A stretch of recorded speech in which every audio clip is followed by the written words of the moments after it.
Hi guys, I'm Jim, and well, this is J&R Woodworking today, but I want to thank a viewer, and I cannot pronounce his first name, so I'm just going to say Mr. Cox.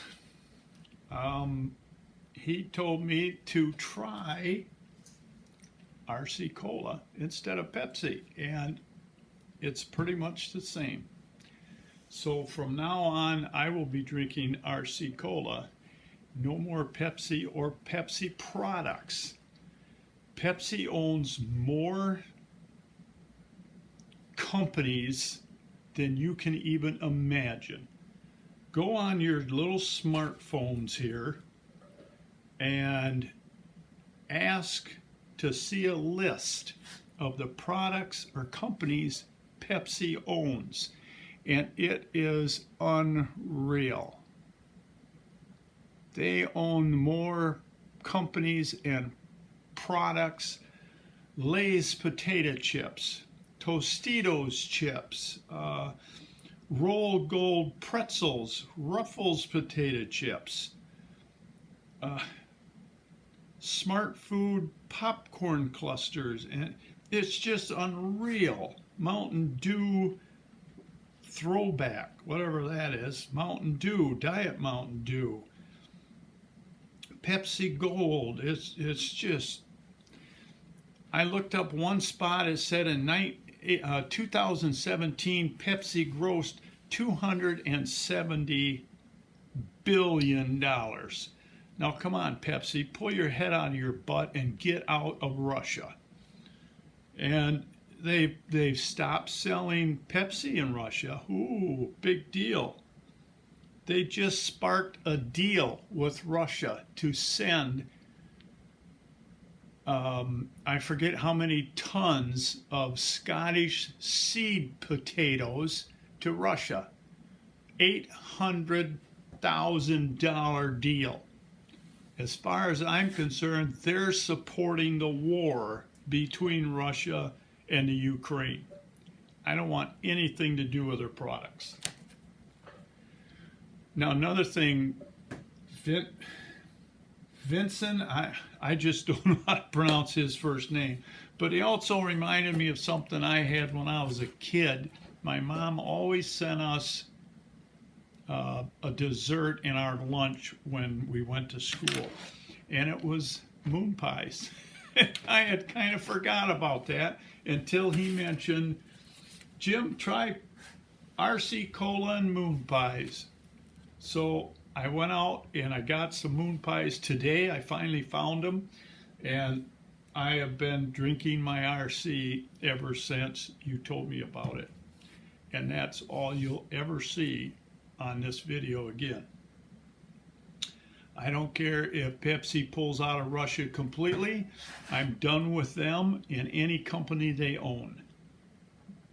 And I pray that the rest of you guys would do the same thing. Send them a message that we're tired of it. Now, I did get a question from a viewer, if I can find it here, and I wanted to read that to you and answer him. He's talking about my Dubby. He said, what's the advantage, or what advantages do you have with this sled over the accurate Harvey, Osborne, or Inca miter gauges, other than the fact you aren't dragging your workpiece across the tabletop? I don't even know where to start to answer that question. Let me turn this around, and first off, I'll have to tell him to watch video number 54 and video number 150. Both of them are on this topic, or on this sled, and that'd be a good one for both of you to, oh, I hate this stupid phone. Looks like Ricky is the man that sent me this question. Let me turn you around over here. Here's a few frames that are in video number 54 that I have done, and these are my Dubbies. Now, the comment that I have is I don't have any of those miter gauges he spoke of. I have my old Craftsman that came with my original contractor saw, only because this one has a clamp on it where you can clamp a short board if you want to cut it. Typically I use this because these, I don't know if you can see it from over there. Let me move you a little closer. These come with a small Togo clamp that holds short boards and your fingers aren't in the way. So that works out good. But the next thing I want to mention is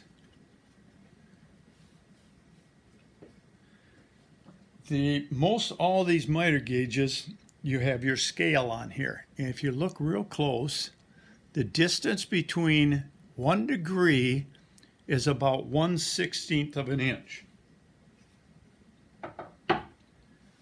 The distance on the sled, I don't know if you're going to be able to see it or not. Between 1 degree mark is 1/4 of an inch. Now that is much more accurate than any miter gauge that I've ever used. Up here, because of the swing of the fence from one line to the next, which is 1 degree, you have 3/8 of an inch. So if you're down here, let's say you want 30 degrees, or you want to bump that up, say I want to go from 30 degrees to 30.5, which would be 30 degrees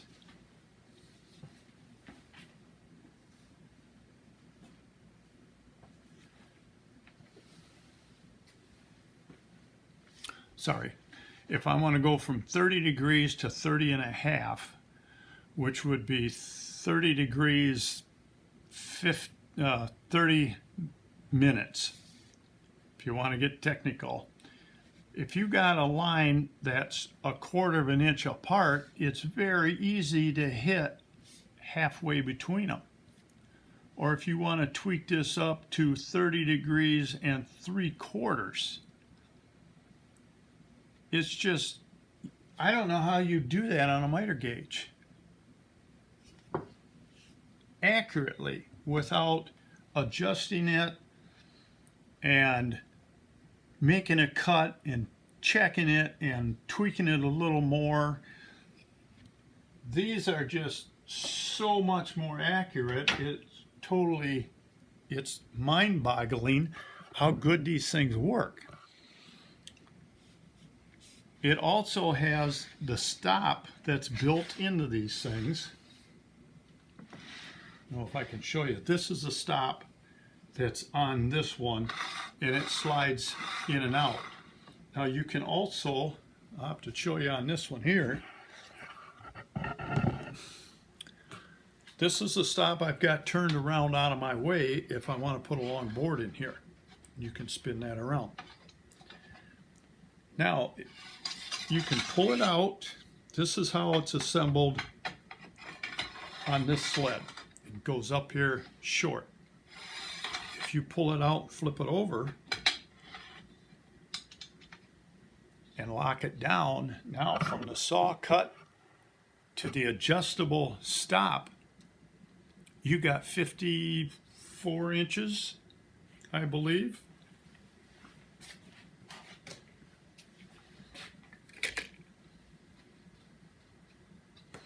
Let's see what we got out here.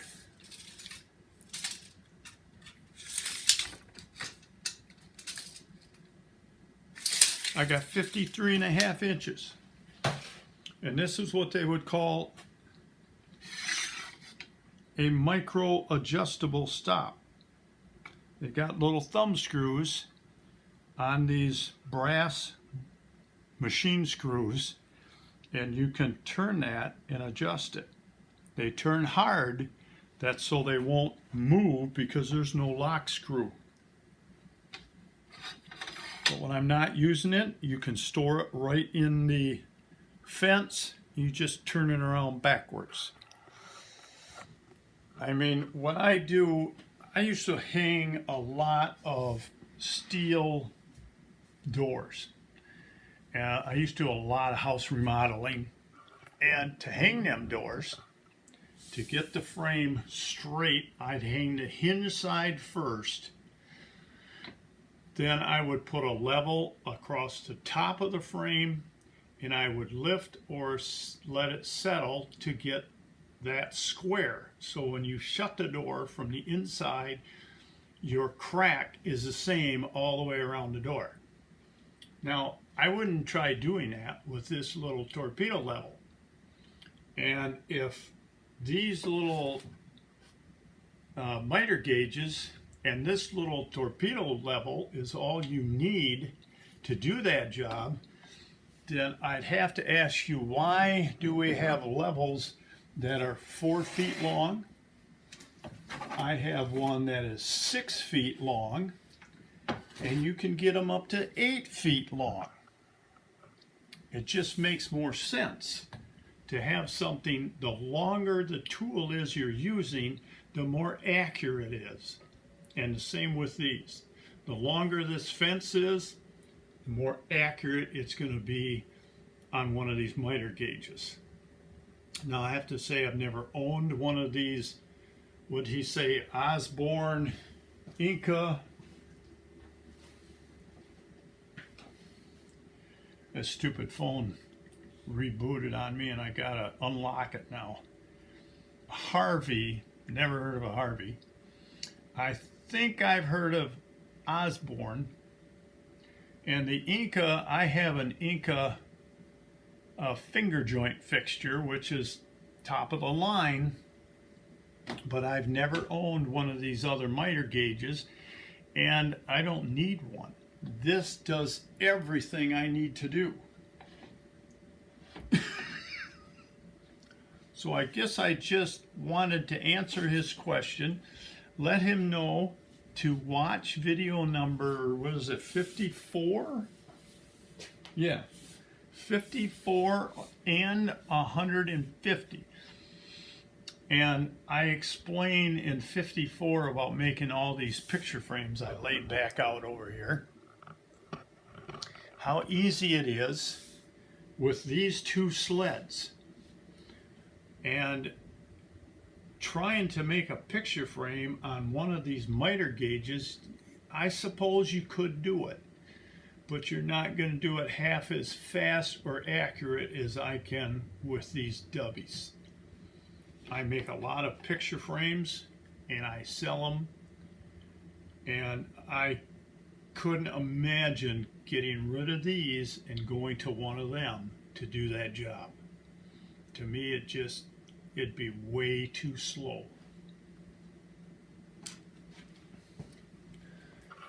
So if you have any other questions on videos that I've done in the past or products, tools that I have coming up, just let me know.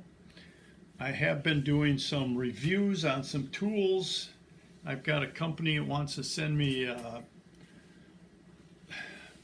some tools made in China. And I really don't know if I want to do it or not.